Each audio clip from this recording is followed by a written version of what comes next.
Hello everybody. So welcome to Dent AC with MJ.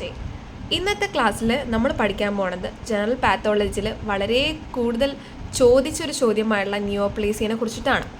So ഈ ഒരു സെക്ഷനുകളിൽ നമ്മൾ മെയിനായിട്ട് BDS സെക്കൻഡ് ഇയർ യൂണിവേഴ്സിറ്റി എക്സാമിന് ഹെൽപ്ഫുൾ ആവുന്ന രീതിയിലുള്ള ക്ലാസ്സുകളായിരിക്കും എടുക്കുന്നുണ്ടാവുക. സോ ഇഷ്ടപ്പെട്ടാൽ നിങ്ങൾ ലൈക്ക് ചെയ്യാനും നിങ്ങളുടെ അഭിപ്രായങ്ങൾ രേഖപ്പെടുത്താനും ഫ്രണ്ട്സിന് ഫോർവേഡ് ചെയ്യാനും മറക്കരുത്. സോ നമുക്ക് ക്ലാസ്സിലേക്ക് കടക്കാം. അപ്പോൾ നിയോപ്ലേസിയ എന്ന് പറയുന്നത് 5 മാർക്കിന് ചോദിക്കുന്ന ചോദ്യമാണ്. ഇതിൻ്റെ ഒപ്പം റൂട്ട് ഓഫ് നിയോപ്ലേസിയ എന്നതും roots of tumour, spread of ട്യൂമറിൻ്റെ റൂട്ടുകൾ ഏതൊക്കെയാണെന്നുള്ളതും ഒരു ചോദ്യമായിട്ട് ചോദിക്കുന്നതാണ്.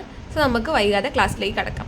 സോ നിയോപ്ലേസിയ എന്ന് പറയുന്നത് നമ്മുടെ സെല്ലിൻ്റെ അൺകൺട്രോൾഡ് ആയിട്ടുള്ള ഗ്രോത്ത് കാരണം, പ്രോളിഫറേഷൻ കാരണം അവിടെ നമ്മുടെ ഒരു വലിയൊരു ടിഷ്യൂവിൻ്റെ മാസ് തന്നെ ഫോം ചെയ്യുന്നുണ്ട്. ഈവൻ ആഫ്റ്റർ ദ സ്റ്റിമുലസ് നമ്മൾ റിമൂവ് ചെയ്താലും അത് അവിടെ തന്നെ നിലനിൽക്കും. ആ ഒരു പ്രോസസ്സ് നമ്മൾ പറയുന്ന പേരാണ് ഈ നിയോപ്ലേസിയ. അപ്പോൾ it is the defined as the formation of a mass of tissue by uncontrolled ആയിട്ടുള്ള proliferation of cell even after ആ പ്രോളിഫറേഷൻ അത് നിലനിൽക്കും. ഈവൻ ആഫ്റ്റർ ദ നമ്മുടെ സ്റ്റിമുലസ് റിമൂവ് ചെയ്താലും ഇറ്റ് പേഴ്സിസ്റ്റ് ചെയ്യും എന്നതാണ് പറയുന്നത്. സോ ഇതാണ് നമ്മൾ നിയോപ്ലേസിയ എന്ന് മേജർലി പറയുന്നത്. ഇനി നമ്മൾ അതിലെ റൂട്ടുകളെ കുറിച്ചിട്ടാണ് മെയിൻലി നമ്മൾ പറയുന്നത്. മെയിനായിട്ട് 2 വഴിയാണ്. ഒന്ന് ലോക്കൽ ഇൻവാൻഷൻ വഴിയും മെറ്റാസ്റ്റാസിസ്. ഈ 2 വഴികളിലൂടെയാണ് മേജർലി ഈ നമ്മൾ പറയുന്ന ട്യൂമർ സ്പ്രെഡ് ചെയ്യുന്നത്. ഈ ലോക്കൽ ഇൻവാൻഷനെ കുറിച്ചാണ് നമ്മൾ ആദ്യം പറയുന്നത്. സോ ലോക്കൽ ഇൻവാൻഷനിൽ നമ്മൾ പറയുകയാണെന്നുണ്ടെങ്കിൽ ഇതിൽ 2 കാര്യങ്ങളെ കുറിച്ചാണ് പറയുന്നത്. ബിനൈൻ ട്യൂമറിനെ കുറിച്ചിട്ടും മാലിഗ്നന്റ് ട്യൂമറിനെ കുറിച്ചിട്ടാണ് മേജർലി പറയുന്നത്. ഈ ബിനൈൻ ട്യൂമർ എന്ന് പറയുന്നത് അവരെന്തെന്നറിയോ, അവർക്ക് ക്യാപ്സ്യൂൾ ഉണ്ടായിരിക്കും. അതേപോലെ തന്നെ ഇവർ ഒരിക്കലും അവരുടെ സറൗണ്ട് ചെയ്യുന്ന ടിഷ്യൂകളെ ഇൻവേർഡ് ചെയ്യില്ല. അവർ അവരുടെ സറൗണ്ടിങ് ടിഷ്യൂവിനെ സപ്രസ് ചെയ്യത്തുള്ളൂ. ഇവർ ഒരിക്കലും ഒരു സെക്കൻഡറി ട്യൂമർ ഫോം ചെയ്യുകയോ അല്ലെങ്കിൽ ഇവർ മെറ്റാസ്റ്റാസ് ചെയ്യുകയോ, മെറ്റാസ്റ്റാസ് ചെയ്യുക പറഞ്ഞാൽ നമ്മുടെ ഒറിജിനൽ സൈറ്റ് ഓഫ് ഒറിജിനിൽ നിന്നും മറ്റൊരു ഭാഗത്തോട്ട് പോയിട്ട് അവിടെ അസുഖം വരുത്തുന്നതിനെ പറയുന്ന പേരാണ് ഈ മെറ്റാസ്റ്റാസിസ് എന്ന് പറയുന്നത്. സോ ഇവർ ഒരിക്കലും എന്ത് ചെയ്യുകയില്ല, മെറ്റാസ്റ്റാസ് ചെയ്യുകയില്ല. ഇനി നമ്മൾ പറയുന്നത് മാലിഗ്നന്റ് ട്യൂമർ ആണ്. ഈ മാലിഗ്നന്റ് ട്യൂമർ എന്ന് നമ്മൾ മേജർലി പറയുന്നത് ഇവരെന്ന് പറയുന്നത് ഇവർക്ക് ക്യാപ്സൂൾ ഉണ്ടായിരിക്കും. ഇവർ ക്യാപ്സൂൾ ഉണ്ടാക്കില്ല, നോൺ ക്യാപ്സുലേറ്റഡ് ആയിരിക്കും. ഇവരെന്ന് പറയുന്നത് സറൗണ്ടിങ് ടിഷ്യൂവിനെ ഇവരെ ഇൻവാഡ് ചെയ്യുകയാണ് ചെയ്യണത്. അപ്പോൾ ഇവരാണ് മേജർലി നമ്മുടെ മെറ്റാസ്റ്റാസിസ് കാണിക്കുന്നത്. സെക്കൻഡറി ട്യൂമർ ഫോം ചെയ്യുന്നതും ഈ മാലിഗ്നന്റ് ട്യൂമറിൻ്റെ കേസിലായിരിക്കും.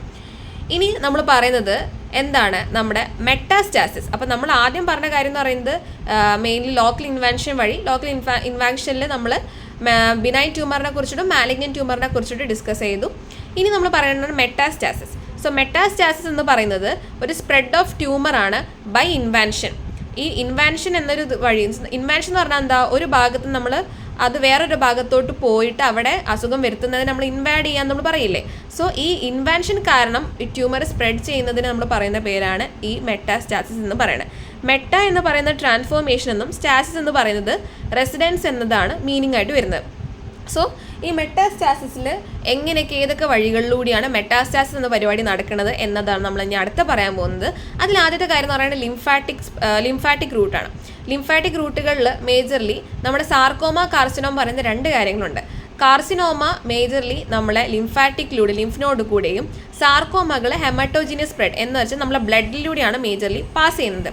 സോ ലിംഫാറ്റിക് റൂട്ടുകളിലൂടെ പോകുന്നത് എപ്പോഴും നമ്മുടെ കാർസിനോമകളാണ് എന്ന് നമ്മൾ പറയണം. ഇനി പറയുന്നത് നമ്മുടെ സാർക്കോമകളെ എപ്പോഴും ഹെമറ്റോജീനിയസ് ആയിട്ടുള്ള സ്പ്രെഡിലൂടെ എന്ന് വെച്ചാൽ ബ്ലഡിലൂടെയാണ് പാസ് ചെയ്യണത് എന്നതാണ് ഇവിടെ മെയിൻലി പറയുന്നത്. ഇനി ഇവിടെ നമുക്ക് 2 കാര്യങ്ങളെ കുറിച്ചാണ് പറയാനുള്ളത്. ഒന്ന് ലിംഫാറ്റിക് ആയിട്ടുള്ള പെർമിയേഷൻ ആൻഡ് ലിംഫാറ്റിക് ആയിട്ടുള്ള എംബോളി. ഈ ലിംഫാറ്റിക് ആയിട്ടുള്ള പെർമിയേഷൻ എന്ന് പറയുന്നത് ലിംഫ് നോഡ് കൂടെ കാർസിനോമ, ക്യാൻസർ കോസ് ചെയ്യുന്ന സെല്ലുകൾ ലിംഫ് നോഡ് കൂടെ പാസ് ചെയ്യുന്നു. അത് കണ്ടിന്യൂസ് ആയിട്ടുള്ളൊരു ഗ്രോത്ത് ആണ് ഇവിടെ കാണുന്നത്. ഈ ലിംഫാറ്റിക് ചാനലിൽ നമ്മൾ നോക്കുമ്പോൾ ഇവിടെ ഒരു കണ്ടിന്യൂസ് ആയിട്ടുള്ള ഗ്രോത്ത് കാണുന്നുണ്ട്. സോ അതിനാണ് നമ്മൾ ലിംഫാറ്റിക് പെർമിയേഷൻ എന്ന് നമ്മൾ പറയുന്നത്. ലിംഫാറ്റിക് പെർമിയേഷൻ എന്ന് പറഞ്ഞാൽ ലിംഫ് നോഡ് കൂടെ ഇവരിങ്ങനെ കണ്ടിന്യൂസ് ആയിട്ടുള്ളൊരു ഗ്രോത്ത് പോലെ ഈ ക്യാൻസർ സെല്ലുകൾ പോകുന്നുണ്ട്. സോ അതിനെയാണ് നമ്മൾ ലിംഫാറ്റിക് പെർമിയേഷൻ എന്ന് നമ്മൾ പറയുന്നത്. സോ നെക്സ്റ്റ് നമ്മൾ ലിംഫാറ്റിക് എംബോളി. ഈ ലിംഫാറ്റിക് എംബോളി എന്ന് പറയുന്നത് നമ്മുടെ ഈ പറയുന്ന ക്യാൻസർ സെല്ലുകൾ ഡിറ്റാച്ച് ചെയ്യും. നമ്മുടെ ഡിറ്റാച്ച് ചെയ്യുന്ന പറഞ്ഞാൽ അവിടെ നിന്നും സ്ഥലത്തേക്ക് അവിടെ നിന്ന് ഒരു കൂട്ടത്തിൽ നിന്ന് ഒഴിഞ്ഞു മാറാന്നൊക്കെ പറയില്ലേ, അതാണ് ഈ ക്യാൻസർ സെല്ലുകൾ ഡിറ്റാച്ച് ചെയ്യും. അത് നമ്മൾ പറഞ്ഞപ്പോഴാണ് ലിംഫാറ്റിക് എംബോളി. അവർ ഒരു ലിംഫ് നോഡിൽ നിന്ന് മറ്റൊരു ലിംഫ് നോഡിലേക്ക് പാസ് ചെയ്യുകയാണ് ചെയ്യണത്. സോ അതിനെയാണ് നമ്മൾ എന്ത് പറയണത്, ഈ ലിംഫാറ്റിക് എംബോളി എന്ന് നമ്മൾ പറയുന്നത്. ഇനി ഇവിടെ നമ്മൾ വേറൊരു കാര്യം പറയുന്നുണ്ട്, റീജിയണൽ നോഡ് എന്ന് പറയുന്നത്. റീജിയണൽ നോഡ് എന്ന് പറയുന്നത് നമ്മുടെ ബ്രസ്റ്റ് ക്യാൻസർ കോസ് ചെയ്യിപ്പിക്കുന്ന ക്യാൻസർ സെൽസ് ഉണ്ടാവുമല്ലോ, ആ ക്യാൻസർ സെൽസ് നമ്മൾ ആക്സിലറി നോഡുകളിൽ കാണുന്നു. റീച്ചസ് ദ ആക്സിലറി നോഡ്, അതാണ് നമ്മുടെ ഈ റീജിയണൽ ലിംഫ് നോഡിൽ ഒരു കാര്യം പറയുന്നത്. അതേപോലെ തന്നെ നമ്മളെ ബ്രോങ്കിയോജനിക് ആയിട്ടുള്ള കാർസിനോമയുടെ കേസിൽ പാരാട്രക്കിയൽ നോഡ് ഇൻവോൾവ് ആവുന്നു. ഇതാണ് രണ്ട് കാര്യങ്ങൾ. റീജിയണൽ നോഡ് എന്ന് പറയുമ്പോൾ ചില ക്യാൻസറുകൾ, ബ്രസ്റ്റ് ക്യാൻസർ കോസ് ചെയ്യിപ്പിക്കുന്ന ക്യാൻസർ സെല്ലുകൾ നമ്മൾ ആക്സിലറിയിൽ കാണാൻ പറ്റും, നമ്മുടെ കക്ഷം ഭാഗങ്ങളിലൊക്കെ കാണാൻ പറ്റും. സോ ഡോക്ടർ പെട്ടെന്ന് നോക്കുമ്പോൾ ആ ഭാഗത്ത് ഒരു തടിപ്പ് പോലെ കാണുകയാണെന്നുണ്ടെങ്കിൽ നമുക്ക് ബ്രസ്റ്റ് ക്യാൻസർ ഉണ്ട് നമുക്ക് കണ്ടെത്താൻ പറ്റും. അതേപോലെ തന്നെ നമ്മുടെ ബ്രോങ്കോജനിക്കുള്ള ക്യാൻസറിൻ്റെ കേസിലാണെന്നുണ്ടെങ്കിൽ ഈ പറഞ്ഞ പാരാട്രക്കിയൽ നോഡിൽ ഈ നമ്മുടെ ക്യാൻസർ കോസ് ചെയ്യുന്ന സെല്ലുകൾ ഉണ്ടെന്നുണ്ടെങ്കിൽ നമുക്ക് ഈ ബ്രോങ്കോജനിക്കുള്ള ക്യാൻസർ ഉണ്ടെന്ന് നമുക്ക് ഉറപ്പുവരുത്താൻ പറ്റും. അതാണ് നമ്മുടെ റീജിയണൽ ലിംഫ് നോഡിൽ പറയുന്നത്.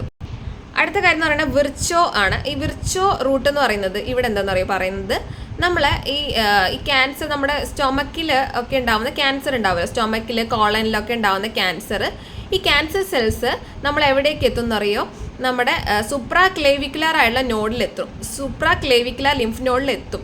സോ ആ ഒരു ഇതിനെ പറയുന്ന പേരാണ് ഈ വിർച്ചോ റൂട്ട് എന്ന് പറയുന്നത്. ഇനി അത് കഴിഞ്ഞിട്ട് നമ്മൾ പറയുന്നത് ഹെമറ്റോജീനിയസ് ആയിട്ടുള്ള സ്പ്രെഡ് എന്ന് പറയുന്നത് ബ്ലഡിലൂടെ നമ്മൾ പോകുന്നതാണ്. ഇതിലൂടെ മെയിൻലി പാസ് ചെയ്യുന്നത് സാർക്കോമകളാണ് നമ്മൾ പറയണം. ഇനി ഈ ഹെമറ്റോജീനിയസ് സ്പ്രെഡിൽ നമ്മൾ ആദ്യം പറയുന്ന പോർട്ടൽ വെയിനിൽ കൂടെയുള്ള പാസിംഗ് ആണ്. അപ്പോൾ ഈ പോർട്ടൽ വെയിനിൽ കൂടെയുള്ള പാസിംഗ് എന്ന് പറയുന്നത് സാധാരണ നമ്മുടെ ബോഡിയിലെ ഓരോ ഭാഗത്തു നിന്നും വരുന്ന ബ്ലഡ് ഡയറക്റ്റ് ആയിട്ട് ഒരിക്കലും നമ്മുടെ ഹാർട്ടിലോട്ട് എത്തില്ല. അവരെപ്പോഴും ഈ പോർട്ടൽ വെയിനിലൂടെ പാസ് ചെയ്തിട്ടാണ് നമ്മുടെ ഹാർട്ടിലോട്ട് എത്തുന്നത്. അപ്പോൾ അങ്ങനെയുള്ളൊരു കേസിൽ ഇപ്പോൾ നമ്മുടെ ക്യാൻസർ, നമ്മുടെ സ്റ്റൊമക്കിലൊക്കെ ക്യാൻസർ വരുന്ന സാഹചര്യത്തിലാണെന്നുണ്ടെങ്കിൽ അവിടെയുള്ള നമ്മുടെ ക്യാൻസർ സെല്ലുകൾ എന്ത് ചെയ്യും, ഈ ബ്ലഡിലൂടെ ഈ പോർട്ടൽ വെയിനിൽ കൂടെ നമ്മൾ എന്ത് ചെയ്യും, എവിടേക്കാണ് എത്തുന്നത്, ഫസ്റ്റ് നമ്മൾ എത്തുന്നത് ലിവറിലോട്ട് എത്താണ് ചെയ്യണത്. എന്ന് പറയുന്നത് mainly sarcoma passes through the portal vein. Mainly the blood does not directly reaches the heart. First they passes through the portal vein. So the blood which comes from the other part of the body who carries cancer cell will first reaches the liver. അപ്പോൾ നമ്മൾ പറഞ്ഞു portal veins പറയുന്നത് നമ്മൾ അതിലൂടെ നമ്മൾ ലിവറിലെത്തിയിട്ട് ലിവറിൽ നിന്നുമാണ് ബാക്കി ഭാഗങ്ങളിലോട്ട് നമ്മൾ ബ്ലഡ് ഹാർട്ടിലോട്ട് എത്തുന്നത്. അപ്പോൾ ഇപ്പോൾ നമ്മൾ വേറെ ഭാഗത്ത് ക്യാൻസർ ഉണ്ടെന്നുണ്ടെങ്കിൽ ആ ക്യാൻസർ സെല്ലുകളൊക്കെ ആ ബ്ലഡിലൂടെ നമ്മുടെ പോർട്ടൽ വെയിനിലെത്തും. അപ്പോൾ ആദ്യം നമ്മളെ ആരെ എഫക്റ്റ് ചെയ്യും, നമ്മളെ ലിവറിനെ എഫക്റ്റ് ചെയ്യുന്ന പറയുന്നത്. അതുകൊണ്ടാണ് നമ്മൾ വയറിലെ ക്യാൻസർ ഒക്കെ ഉണ്ടാകുമ്പോൾ അത് ലിവറിനെ ബാധിച്ച് ലിവറും പണിയായി പോകുന്നൊരു സാഹചര്യമൊക്കെ വരുന്നത് ഈ ഒരു കാര്യം കൊണ്ടാണ്. അടുത്തെന്ന് പറയുന്നത് ആർട്ടീരിയൽ സ്പ്രെഡാണ്. അപ്പോൾ ഇത് നമ്മൾ അത്ര കൂടുതലായിട്ട് ആർട്ടീരിയൽ സ്പ്രെഡിൽ അല്ലാണ്ട് നടക്കില്ല. കാരണം ആർട്ടറീസിൻ്റെ വോൾ എന്ന് പറയുന്നത് വളരെ തിക്കാണ്. അതുകൊണ്ട് നമ്മൾ ഈ വെയിൻസിലെ തിൻ വോളുകളാണ് നമ്മൾ മെയിൻലി ഉപയോഗിക്കുന്നത്. ഇവിടെ നമ്മൾ പറയുകയാണെന്നെങ്കിൽ എന്തെന്നറിയോ, ഇവിടെ നമ്മൾ പ്യൂരിഫൈ ചെയ്ത ബ്ലഡുകളൊക്കെ ഉണ്ടാവുമല്ലോ, ഹാർട്ടിൽ നിന്നും പ്യൂരിഫൈ ചെയ്ത ബ്ലഡ് വെയിൻസിലൂടെ മറ്റു ഭാഗങ്ങളിലോട്ട് പോകും. സോ അങ്ങനെ നല്ല പ്യൂരിഫൈ ചെയ്ത ബ്ലഡിലേക്ക് ഈ ക്യാൻസർ സെല്ലുകളും കൂടി കയറി അവിടെ ഇൻഫെക്ഷൻ വരുത്തുകയാണ് ചെയ്യുന്നത്. അതാണ് ഈ ആർട്ടീരിയൽ സ്പ്രെഡിൽ മെയിൻലി പറയുന്നത്. പോർട്ടൽ വെയിനിൽ നമ്മൾ പറയുന്നത് എന്താണെന്ന് വെച്ചാൽ നമ്മൾ പറഞ്ഞു നമ്മളെപ്പോഴും ഹാർട്ടിലോട്ട് ഡയറക്റ്റ് ആയിട്ട് ബ്ലഡ് പോവില്ല, അതിന് മുന്നേ നമ്മുടെ പോർട്ടൽ വെയിനിൽ കൂടെ നമ്മൾ ആ ലിവറിൽ എത്തിയതിന് ശേഷമേ പോവുള്ളൂ. അപ്പോൾ അതുകൊണ്ട് ഈ ക്യാൻസർ സെൽസ് ഈ ബ്ലഡിൽ ഉണ്ടെന്നുണ്ടെങ്കിൽ നമ്മുടെ ലിവറിനെ ബാധിക്കുന്നു എന്നാണ് പറയുന്നത്. ആർട്ടീരിയൽ സ്പ്രെഡ് ആണെന്നുണ്ടെങ്കിൽ പ്യൂരിഫൈ ചെയ്ത ബ്ലഡിലേക്ക് ക്യാൻസർ സെല്ല് കയറിയിട്ട് ബാക്കിയുള്ള ഭാഗത്തോട്ട് മെറ്റാസ്റ്റാസിസ് നടത്തുന്ന ഒരു ഇതാണ് ഈ ആർട്ടീരിയൽ സ്പ്രെഡിലൂടെ പറയുന്നത്. ഇനി നമ്മൾ ലാസ്റ്റത്തെ റൂട്ടായിട്ടുള്ള ട്രാൻസിലോമിക് റൂട്ടാണ്. ട്രാൻസിലോമിക് റൂട്ടിൽ നമ്മൾ ആദ്യം പറയുന്ന കാര്യം എന്ന് പറയുന്നത് നമ്മുടെ ബോഡി ക്യാവിറ്റിയിലൂടെയാണ് പറയുന്നത്. അപ്പോൾ ഈ ബോഡി ക്യാവിറ്റിയിൽ നമ്മൾ എന്താ പറയുന്നത് അറിയോ, ഇപ്പം നമ്മുടെ സ്റ്റൊമക്കിൽ ഒരു ക്യാൻസർ വരുവാണെന്നുണ്ടെങ്കിൽ ആ ബോഡി ക്യാവിറ്റിയിലേക്കാണ് അവരുടെ ക്യാൻസർ സെല്ലുകൾ സ്പ്രെഡ് ചെയ്യുന്നത്. ഇപ്പോൾ ഇത് നമ്മുടെ സ്റ്റൊമക്കിലുള്ള ഒരു ക്യാൻസർ ആണെന്നുണ്ടെങ്കിൽ, സാർക്കോമയാണെന്നുണ്ടെങ്കിലൊക്കെ നമുക്ക് എന്ത് ചെയ്യാമെന്നറിയോ, ഇവർ നമ്മുടെ 2 ഓവറിയിലേക്ക് അത് മെറ്റാസ്റ്റൈസ് ചെയ്ത് ഫോം ചെയ്ത് സെക്കൻഡറി ട്യൂമറായിട്ട് മാറുന്നുണ്ട്. ഇത് മൊത്തത്തിലൊരു ട്രയാഡ് പോലെ ഫോം ചെയ്യുന്നു എന്നാണ് പറയുന്നത്. അപ്പോൾ വെൻ ദ ക്യാൻസർ നമ്മൾ ഇത് മെയിൻലി കാണുന്ന നമ്മുടെ പെരിട്ടോണിയൽ ക്യാവിറ്റി, നമ്മളെ വയറ് ഒക്കെ ഉൾപ്പെടുന്ന പെരിട്ടോണിയൽ ക്യാവിറ്റിയിലാണ് വരുന്നത്. അപ്പോൾ വെൻ ക്യാൻസർ ഒക്കേഴ്സിൻ്റെ സ്റ്റൊമക്കിൽ ഒക്കെ ചെയ്യുകയാണെങ്കിൽ ദേ സ്പ്രെഡ് ത്രൂ ദ ബോഡി ക്യാവിറ്റിയിലൂടെ മാത്രമേ ഈ ട്രാൻസിലോമിക് റൂട്ടിൽ ബോഡി ക്യാവിറ്റി പറയുമ്പോൾ ബോഡി ക്യാവിറ്റിയിലൂടെ മാത്രമേ ഈ ക്യാൻസർ പാസ് ചെയ്യുകയുള്ളൂ. അങ്ങനെ അവർ മെറ്റാസ്റ്റൈസ് ചെയ്തിട്ട് നമ്മുടെ ഓവറിയിൽ മെറ്റാസ്റ്റൈസ് ചെയ്തിട്ട് 2 സെക്കൻഡറി ട്യൂമർ ഫോം ചെയ്യുന്നു. ഇത് കാണുന്നത് പെരിട്ടോണിയൽ ആയിട്ടുള്ള ക്യാവിറ്റിയിലാണ് എഫക്റ്റ് ചെയ്യുന്നത്. രണ്ടാമത്തെ കാര്യം നമ്മുടെ CSF-ലൂടെ. അപ്പോൾ CSF-ലൂടെ നമ്മൾ പറയുകയാണെങ്കിൽ നമ്മുടെ ലെപ്റ്റോമെനിഞ്ചസ് എന്ന് പറയുന്ന കേസുകളിലാണ് മേജർലി ഈ പറഞ്ഞ ട്രാൻസ്ഫൈലോമ റൂട്ട് CSF-ൽ വരുന്നത്.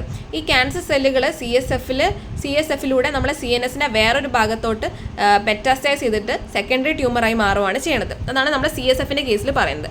അടുത്തത്തെ കാര്യം എന്ന് പറയുന്നത് നമ്മുടെ ഇംപ്ലാന്റേഷനാണ്. ഇംപ്ലാന്റേഷൻ നമ്മൾ പറയുന്നത് വെച്ചാൽ ചില സമയത്ത് സർജറിക്കൊക്കെ നമ്മളെ സർജൻസ് സ്യൂച്ചേഴ്സ്, സ്കാൽപ്പൽസ്, അതേപോലെ തന്നെ നീഡിൽസ് ഒക്കെ യൂസ് ചെയ്യും സർജറി ചെയ്യാൻ വേണ്ടിയിട്ട്. എന്നിട്ട് ആ സെയിം സാധനം തന്നെ നമ്മൾ സ്റ്റെറിലൈസ് ചെയ്യാണ്ട് നമ്മൾ വേറൊരു ഭാഗം സർജറിക്ക് നമ്മൾ ചെയ്യുകയാണെന്നുണ്ടെങ്കിൽ അവിടെ മെറ്റാസ്റ്റാസിസ് സംഭവിക്കും. സോ അതാണ് ഈ ഇംപ്ലാന്റേഷൻ എന്ന് നമ്മൾ പറയുന്നത്. അപ്പോൾ നമ്മൾ പറയുമ്പോൾ എന്താണ് നമ്മുടെ നിയോപ്ലേസിയ? സോ നമ്മുടെ നിയോപ്ലേസി എന്താണെന്ന് നമ്മൾ പറയാം. നിയോപ്ലേസി എന്ന് പറഞ്ഞാൽ എന്തായിരുന്നു? നമ്മൾ പറഞ്ഞു, ഒരു അൺകൺട്രോൾഡും ആയിട്ടുള്ള പ്രോളിഫറേഷൻ ഓഫ് സെൽ കാരണം നമ്മുടെ ഒരു ലാർജ് ആയിട്ടുള്ള ടിഷ്യൂ മാസ് ഫോം ചെയ്യാണ്. ഈവൻ ആഫ്റ്റർ സ്റ്റിമുലസ് റിമൂവ് ചെയ്ത് കഴിഞ്ഞാലും അത് പെർസിസ്റ്റ് ചെയ്തുകൊണ്ടേ ഇരിക്കും. അതിന് നമ്മൾ പറയുന്ന പേര് നിയോപ്ലേസിയ. 2 റൂട്ട്, ഒന്ന് നമ്മുടെ ലോക്കൽ ഇൻവാൻഷൻ ആൻഡ് മെറ്റാസ്റ്റാസിസ്. ലോക്കൽ ഇൻവാൻഷനിൽ നമ്മൾ ബിനൈൻ മാലിഗ്നന്റ് ട്യൂമറുകളെ കുറിച്ച് പറയണം. മെറ്റാസ്റ്റാസിസിൽ ലിംഫാറ്റിക്കുള്ള സ്പ്രെഡ്, ഹെമറ്റോജീനിയസ് ആൻഡ് ട്രാൻസിലോമിക് റൂട്ടുകളെ കുറിച്ച് പറയുക. ഇതിൽ നമ്മൾ ലോക്കൽ ഇൻവാൻഷനിൽ ബിനൈൻ ട്യൂമർ എന്ന് പറയുന്നത് ക്യാപ്സുലേറ്റഡ് ആണ്. അവർ സെക്കൻഡറി മെറ്റാസ്റ്റാസിസ് അല്ലെങ്കിൽ സെക്കൻഡറി ട്യൂമർ ഒന്നും അവർ ഫോം ചെയ്യുകയില്ല. അവർ എപ്പോഴും സറൗണ്ടിങ് ടിഷ്യൂനെ സപ്രസ് ചെയ്യത്തേ ഉള്ളൂ. പിന്നെ നമ്മൾ പറഞ്ഞത് നമ്മുടെ മാലിഗ്നന്റ് ട്യൂമറിനെ കുറിച്ചിട്ടാണ്. മാലിഗ്നന്റ് ട്യൂമർ എന്ന് പറയുന്നത് അവർക്ക് ക്യാപ്സ്യൂൾ ഇല്ല, അതേപോലെ അവർ മെറ്റാസ്റ്റാസിസും കാണിക്കും, സെക്കൻഡറി ട്യൂമറും ഫോം ചെയ്യുമെന്ന് പറഞ്ഞു. ഇനി അതിൽ മെറ്റാസ്റ്റാസിസ് പറയുന്നത് സ്പ്രെഡ് ഓഫ് ട്യൂമർ ത്രൂ എന്തിലൂടെയാണ്? നമ്മുടെ ലോക്കൽ ഇൻവാൻഷൻ വഴി. അതിനെയാണ് നമ്മൾ മെറ്റാസ്റ്റാസിസ് എന്ന് പറയുന്നത്. അത് ലിംഫാറ്റിക് സ്പ്രെഡിൽ നമ്മൾ ലിംഫാറ്റിക് ആയിട്ടുള്ള എന്തിനെ കുറിച്ചാണ് പറയുന്നത്? ലിംഫാറ്റിക് ആയുള്ള പെർമിയേഷൻ. ലിംഫാറ്റിക് പെർമിയേഷൻ പറയുന്നത് അവർ എന്താ പറയുന്നത്? കണ്ടിന്യൂസ് ആയുള്ള ഗ്രോത്ത് ആണ്. ലിംഫാറ്റിക് എംബോള എന്ന് പറയുന്നത് ഡിറ്റാച്ച് ചെയ്ത് പോകും ഈ ക്യാൻസർ സെല്ലുകൾ, എന്നിട്ട് ഒരു ലിംഫ് നോഡിൽ നിന്ന് മറ്റ് ലിംഫ് നോഡിലോട്ട് പോകുന്നതാണ് പറയുന്നത്. റീജിയണൽ ആയുള്ള ലിംഫ് നോഡിൽ നമ്മൾ ബ്രസ്റ്റ് ക്യാൻസറിൻ്റെ കേസും പറയാം. ബ്രോങ്കിയോജനിക് ആയുള്ള കാർസിനോമയുടെ കേസിൽ പാരാട്രക്കിയൽ നോഡിൽ ഇൻവോൾവ് ആവുന്നു ഈ ക്യാൻസർ സെല്ലുകൾ എന്ന് പറയുക. ബ്രസ്റ്റ് ക്യാൻസറിൻ്റെ കേസിലാണെന്നുണ്ടെങ്കിൽ എവിടെയാണ്? ആക്സിലറി നോഡിലാണ് നമ്മൾ ക്യാൻസർ സെല്ലുകളെ കാണുന്നുള്ള കാര്യം പറയുക. പിന്നെ നമ്മൾ പറയുന്നത് അതിനൊപ്പം തന്നെ വിർച്ചോ എന്ന് പറയുമ്പോൾ സുപ്രാ ക്ലാവിക്കുലാർ ആയിട്ടുള്ള ലിംഫ് നോഡിലോട്ട് നമ്മുടെ ക്യാൻസർ നമ്മുടെ സ്റ്റൊമക്കിലൊക്കെ ഉള്ള ക്യാൻസർ സെല്ലുകൾ പോകുന്നതാണ് വിർച്ചോ എന്ന് പറയുന്നത്. ഹെമറ്റോജീനിയസ് സ്പ്രെഡുകളിൽ നമ്മൾ പറയുന്നത് എന്തൊക്കെയായിരുന്നു? നമ്മുടെ സാർക്കോമകളാണ് ഹെമറ്റോജീനിയസ്. അതിൽ പോർട്ടൽ വെയിനിൻ്റെ കേസ് പറയാം. പോർട്ടൽ വെയിനിൽ നമ്മളെ സ്റ്റൊമക്കിൽ നിന്നൊക്കെയുള്ള ക്യാൻസർ സെൽസൊക്കെ പോർട്ടൽ വെയിൻ ലിവറിനെ ആദ്യം ബാധിക്കുന്നു. ആർട്ടിയുടെ സ്പ്രെഡിൽ നമ്മൾ പറയുന്നത് പ്യുവർ ആയിട്ടുള്ള ബ്ലഡിലേക്ക് ക്യാൻസർ സെല്ലുകൾ കയറുന്ന കണ്ടീഷനാണ് ആർട്ടിയിലെ സ്പ്രെഡിലൂടെ നമ്മൾ പറയുന്നത്. കാരണം വെയിൻസിലൂടെയാണ് ഇത് പാസ് ചെയ്യുന്നത്. ട്രാൻസിലോമിക് റൂട്ടിൽ നമ്മൾ ആദ്യം പറഞ്ഞ ബോഡി ക്യാവിറ്റിയിൽ നമ്മൾ ഈ പറഞ്ഞ പെരിട്ടോണിയൽ ആയിട്ടുള്ള ക്യാവിറ്റിനെ കാര്യം പറയുക. മെറ്റാസ്റ്റാസിസ് സംഭവിക്കുന്നത് 3 ട്രയാഡ് പോലെ ഫോം ചെയ്യുന്നുള്ള കാര്യം പറയുക. അതുതന്നെ CSF-ൽ നമ്മൾ പറഞ്ഞെന്താ? CSF-ൽ നമ്മൾ ലെപ്റ്റോമെനിഞ്ചസിൻ്റെ കേസിലാണ് കാണപ്പെടുന്നതെന്ന് പറയുക. സെക്കൻഡറി ട്യൂമർ വേറൊരു ഭാഗത്ത് ഫോം ചെയ്യുന്നു, ഇംപ്ലാന്റേഷൻ. സോ ഇത്രയും കാര്യങ്ങളാണ് നമ്മൾ എന്താണ് നിയോപ്ലേസിയ, അതിൻ്റെ റൂട്ട് ഓഫ് സ്പ്രെഡ് ഓഫ് ട്യൂമറുകൾ എന്ന് ചോദിക്കുമ്പോൾ ഈ കാര്യങ്ങൾ നിങ്ങൾ ഉൾപ്പെടുത്താൻ മറക്കരുത് കേട്ടോ. അപ്പോൾ വീഡിയോ ഇഷ്ടപ്പെട്ടാൽ നിങ്ങൾ ലൈക്ക് ചെയ്യാനും നിങ്ങളുടെ അഭിപ്രായങ്ങൾ കമൻറ്റ് ബോക്സിൽ രേഖപ്പെടുത്താനും നിങ്ങളെ ഫ്രണ്ട്സിന് ഷെയർ ചെയ്യാനും മറക്കരുത് കേട്ടോ. മറ്റു ടോപ്പിക്കുമായിട്ട് നമ്മൾ വരുന്നതായിരിക്കും.